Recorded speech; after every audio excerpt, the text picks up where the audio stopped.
Iran Israel যুদ্ধে আমাদের ফিলিস্তিনি ভাইদের উপর আমরা দেখেছি হামলা চালিয়েছে নামাজরত অবস্থায়। তার তীব্র নিন্দা জানাই বাংলাদেশ থেকে, বাংলাদেশের মুসলমানদের পক্ষ থেকে। জাতীয় ঈদগাহ ময়দান একটি ঐক্যের প্রতীক। বাংলাদেশের যত মুসলমানরা আছে আসলে এখানে আসলে জাতীয় একটি ভ্রাতৃত্ব তৈরি হয়। আমাদের মধ্যে যত হিংসা বিদ্বেষ আছে অতীতকে ভুলে গিয়ে আমরা আজকের এই নতুন দিনে নতুনকে আলিঙ্গন করে একসাথে পবিত্র ঈদ উল ফিতর মুসলমানদের সর্ববৃহৎ একটি উৎসব আনন্দের দিন। আজকের দিনে আমি বিশ্বের সকল মুসলিম সহ সকল ধর্মাবলম্বীদেরকে জানাই পবিত্র ঈদ উল ফিতরের শুভেচ্ছা এবং ঈদ মোবারক। আমরা এমন একটি বাংলাদেশ চাই যে বাংলাদেশ ক্ষুধামুক্ত, দারিদ্র্যমুক্ত এবং সন্ত্রাসমুক্ত নিরাপদ একটি বাংলাদেশ, যে বাংলাদেশের নারীরা সুন্দরভাবে চলাচল করবে। এই আজকে ঈদ উল ফিতরে এটাই প্রত্যাশা এবং বিশেষ করে বিশ্বের যত মুসলিম আছে সব মুসলিমদের ঐক্য কামনা করছি। কারণ ইরান ইসরায়েল যুদ্ধে আমাদের ফিলিস্তিনি ভাইদের উপর আমরা দেখেছি হামলা চালিয়েছে নামাজরত অবস্থায়। তার তীব্র নিন্দা জানাই বাংলাদেশ থেকে, বাংলাদেশের মুসলমানদের পক্ষ থেকে। এবং আমরা ফিলিস্তিনের পাশে হয়ে, ইরানের হয়ে সারা বিশ্বের যত বিধর্মী আছে, নাস্তিক আছে, তাদের বিরুদ্ধে আমরা এক এবং অভিন্ন এই বার্তায় আজ মহান ঈদগাহ ময়দান থেকে দিতে চাই।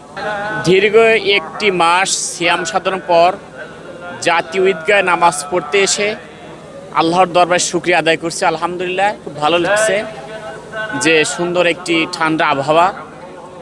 আল্লাহ তাআলার দরবারে এইটি কামনা করি যে একটি মাস যে আমরা সিয়াম সাধনা যে রোজা রেখেছি প্রত্যেকটি রোজা যেন কবুল করেন এবং বাংলাদেশের ব্যক্তি, পরিবার, সমাজ এবং রাষ্ট্রের উন্নতি হয়। ধনী গরিবের ভেদাভেদ যেটা আমরা বুঝতে পারি, এই রমজানের ফলে ক্ষুধার যে কষ্ট আমরা সেটা উপলব্ধি করতে পেরেছি। বাংলাদেশের মেইন সমস্যা হল দারিদ্রতা।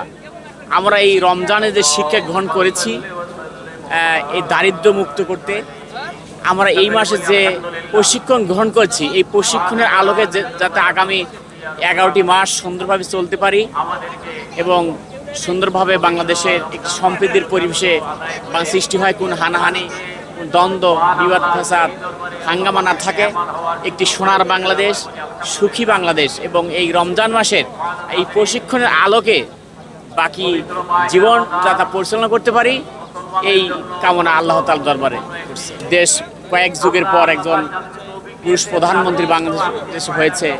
এটা বাংলাদেশের মানুষের জনমনে আশার সঞ্চয় সৃষ্টি করবে।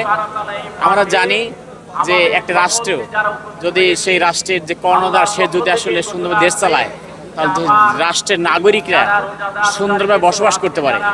বাংলাদেশের মানুষ এখন খুবই আশা করছে যে নতুন বাংলাদেশে যে দারিদ্রতা, যে হাঙ্গামা, সন্ত্রাসী থাকবে না, একটি সম্প্রীতি সোনার বাংলাদেশ প্রতিষ্ঠিত হবে। এই জাতীয় ঈদগাহে নামাজ পড়তে সে আল্লাহ তাআলার দরবারে দোয়া করছি আমরা সবাই যেন সুখে শান্তিতে আগামী দিনে বসবাস করতে পারি। এইটি আল্লাহ তাআলার দরবারে একমাত্র চাওয়া।